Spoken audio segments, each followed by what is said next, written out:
बौद्ध दर्शन और इतिहास पर जब भी बात की जाती है तो वह त्रिपिटक के आधार पर ही होती है।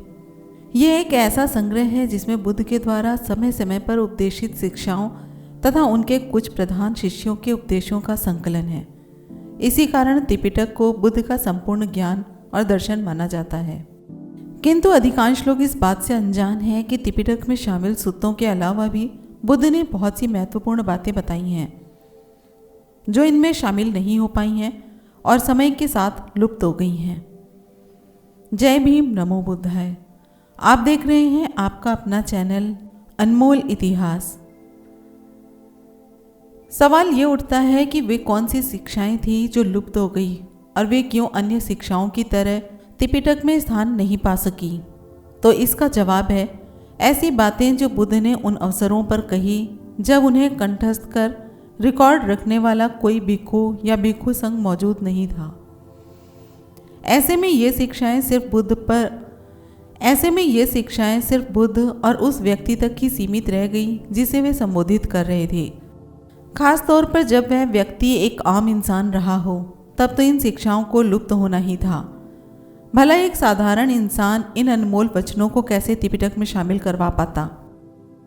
त्रिपिटक आखिर केवल उन्हीं बातों का संग्रह है जो बुद्ध के ऐसे वचन थे जो उन्होंने उन अवसरों पर कहे जहां भिक्षु संघ की मौजूदगी रही हो। ये भिक्षु उन बातों को अच्छी तरह याद रख भाणक भिक्षुओं को सुनाते थे। भाणक भिक्षु रटने की कला में माहिर थे। वे अपनी विविध विद्याओं से इन्हें याद रखकर पीढ़ी दर पीढ़ी पहुंचाते रहे। ये सिलसिला तब तक चला जब तक कि इन समस्त वचनों को लिपिबद्ध नहीं किया गया। दरअसल त्रिपिटक की लिखित रूप में रचना का समय कोई भी एक निश्चित साल नहीं था, बल्कि इसे अपने अस्तित्व में आने में, जैसा कि हम आज पाते हैं, उसका संपादन और संगायन कुल 3 शताब्दियों की लंबी अवधि के भिन्न भिन्न कालखंडों में हुआ, जो पहली सदी ईस्वी से लेकर तीसरी सदी तक सिंघल देश यानी श्रीलंका में चला। जाहिर है इस लंबे समय में त्रिपिटक के मूल स्वरूप में काफ़ी कुछ नया भी जुड़ा होगा और पुराना कुछ हटा भी होगा। यह स्वाभाविक है क्योंकि बिना किसी लिखित पुस्तक के हर एक बातों को जस का तस याद रखना नामुमकिन है। साथ ही समय के साथ लोगों की ज़रूरत के अनुरूप इसमें नई बातों का जुड़ना और असामयिक बातों का हटना स्वाभाविक भी है। यहाँ हम उस बात पर चर्चा नहीं कर रहे हैं कि इसमें क्या जुड़ा और क्या घटा, बल्कि उस तथ्य की चर्चा कर रहे हैं कि बुद्ध के जीवन काल के कुछ वार्तालाप कालांतर में त्रिपिटक में शामिल नहीं हो पाए। आखिर वे कौन सी बातें थी जिन्हें रिकॉर्ड नहीं किया जा सका और क्यों? तो इसका जवाब हमें बुद्ध की जीवनी से बहुत से प्रसंगों से मिलता है जो उनके बुद्ध बनने के साथ ही शुरू हो जाते हैं। इनमें सबसे पहले हम आज के ओडिशा प्रांत और उस काल में उत्कल कहलाने वाले प्रांत के 2 बंजारे तपस्सु और भल्लिक के बुद्ध से संवाद से ही खोज सकते हैं। गौरतलब है कि विनय पिटक में इस बात का साफ जिक्र है कि बुद्धत्व प्राप्ति के बाद उरुवेला यानी कि बोध गया में जब बुद्ध खुशी से भरे हुए और उत्साहित थे तभी उनका उत्कल प्रांत के 2 बंजारों तपस्सु और भल्लिक का आना हुआ।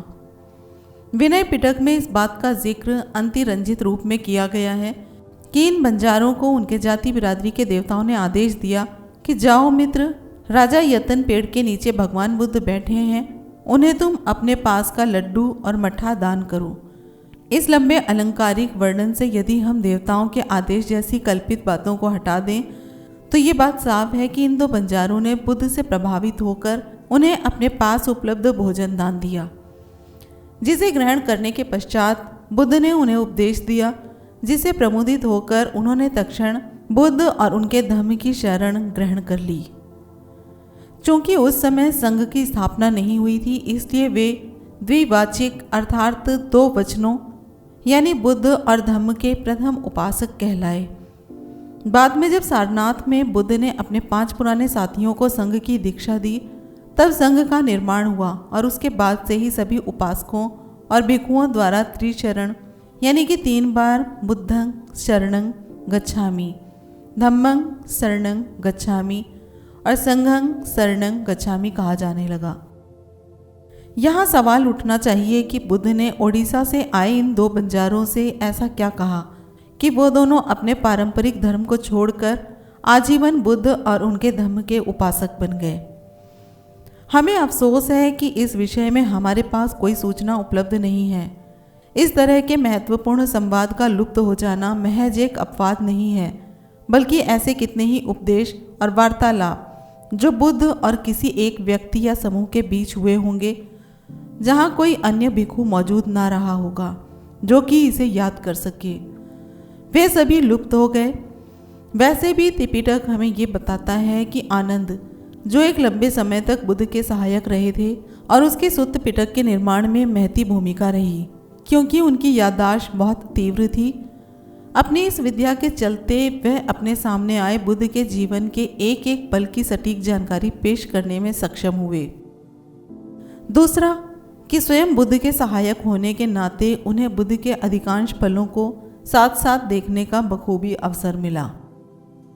किंतु यहाँ गौर करने वाली बात है कि आनंद से पूर्व जो भिक्षु बुद्ध का सहायक रहा, उसमें आनंद जैसी कुशाग्रता नहीं थी। इसलिए उसके सामने जो घटनाएं और वार्तालाप हुए होंगे वे सब भी हमें उपलब्ध नहीं हो पाए। ऐसे भी कितने मौके होंगे जब बुद्ध ने कुछ ऐसा सोचा होगा, लेकिन वे अपनी सोची हुई बात को किसी से बता ही नहीं पाए होंगे, क्योंकि उनसे इन बातों के बारे में किसी ने सवाल नहीं किया होगा। ये बातें सिर्फ बुद्ध के मस्तिष्क के बाहर ही नहीं आ पाई होंगी। आखिर हम कैसे भूल सकते हैं कि त्रिपिटक में अधिकांश बातें तभी तो शामिल हुई जब किसी व्यक्ति अथवा समूह ने बुद्ध से पूछी हो और उसका जवाब उन्होंने जो दिया हो। कुल मिला के त्रिपिटक में संपूर्ण बुद्ध उपदेश शामिल नहीं हो पाए, यानी हमें इसमें थोड़ा सा भी शक नहीं होना चाहिए कि बुद्ध के संपूर्ण ज्ञान का कुछ अंश ही त्रिपिटक में शामिल हो पाया है। इस संबंध में अपने अंतिम दिनों में बुद्ध के जीवन का ऐसा वाकया याद आ रहा है। एक समय वे आनंद के साथ किसी जंगल में पहुंचे, जहां बुद्ध ने आनंद से कहा, आनंद, तुम इस जंगल से कुछ पत्ते उठा लाओ। ये बात सुनकर वह तुरंत ही कुछ पत्ते ले आया और वे पत्ते उन्होंने बुद्ध को भेंट कर दिए। अब बुद्ध ने इन पत्तों को देखकर कहा, आनंद, क्या इस जंगल में केवल इतने ही पत्ते भर हैं? तो इसके जवाब में आनंद ने कहा, नहीं, इस जंगल में तो अनंत पत्ते हैं। मैं जो लाया हूँ वह बाकी गिरे हुए पत्तों की तरह एक बेहद छोटी मात्रा है। तब बुद्ध ने कहा, ठीक, इसी तरह आनंद, मैंने अपने जीवन में जो भी उपदेश दिए हैं वे अथाह ज्ञान का एक छोटा सा भाग है। ज्ञान अनंत है, इसकी कोई सीमा नहीं है। इस विश्लेषण और बुद्ध की इस बात से ये साफ होता है कि हमें कभी भी त्रिपिटक को अंतिम सत्य और संपूर्ण सत्य मानने की भूल नहीं कर बैठना चाहिए, बल्कि अपनी ओर से मानव ज्ञान को बढ़ाने के लिए हर संभव प्रयास करते रहना चाहिए। हालांकि इसका अर्थ ये नहीं लगा लेना चाहिए कि हमारे पास अधूरा धम्म ही आ पाया, क्योंकि जितना कुछ हमें मिल पाया है वह सिद्धांत के रूप में पूरा है। सच कहा जाए तो धम्म 3 मूलभूत तत्व, शील, समाधि और प्रज्ञा, यानी कि आधुनिक संदर्भ में कहा जाए तो स्वतंत्रता, समानता और मैत्री पर ही आधारित है। इसलिए इसमें तनिक भी शक नहीं होना चाहिए कि जिसने इन तत्वों को समझ लिया उसने वास्तव में संपूर्ण धम्म को समझ लिया। साथ ही जब हम त्रिपिटक के सूत्रों यानी सूत्रों को पढ़ते हैं तो हमें इस बात के लिए जागरूक रहना चाहिए कि इसमें लिखी बातें इस प्रकरण का संपूर्ण और शब्दशः वर्णन नहीं है, बल्कि यह महज एक सूत्र यानी कि फार्मूला भर है। जिस तरह किसी सूत्र यानी फार्मूला के एक विशेषता होती है कि यह बेहद कम शब्दों में हमें किसी समस्या विशेष को हल करने का रास्ता दिखाता है।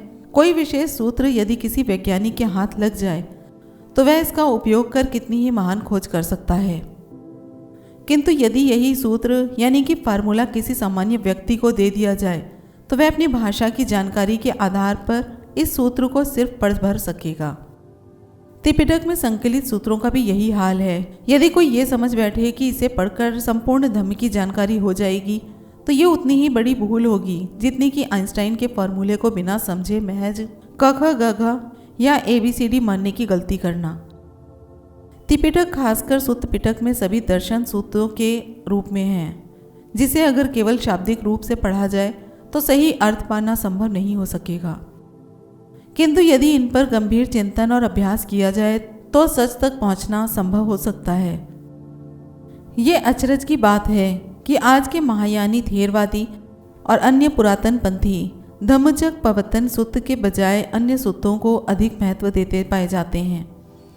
लेकिन हमें ये नहीं भूलना चाहिए कि बुद्ध के इस उपदेश से ही पहली बार बौद्ध धर्म का पहिया घूमा था।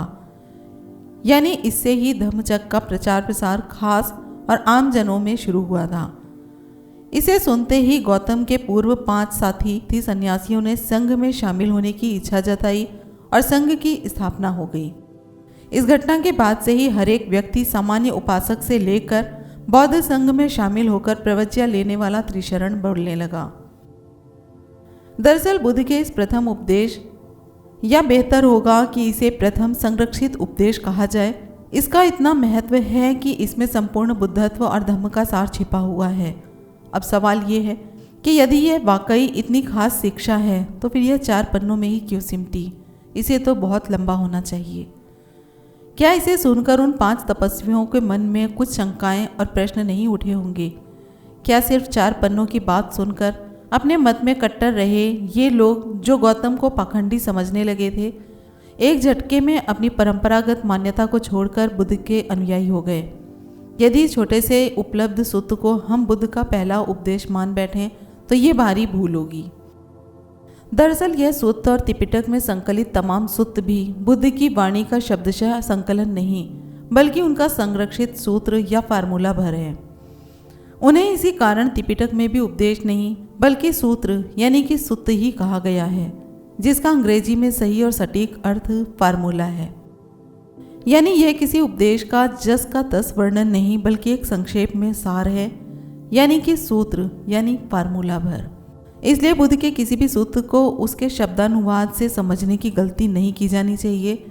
ऐसे में आज जो लोग बुद्ध के धम्म का गहराई से अध्ययन करना चाहते हैं, उनके लिए ये जरूरी होगा कि वे त्रिपिटक में उपलब्ध जानकारियों को अंतिम बुद्ध वचन मानने की भूल न करें, बल्कि इन्हें विस्तारित कर इनका सही अर्थ समझने की कोशिश करें।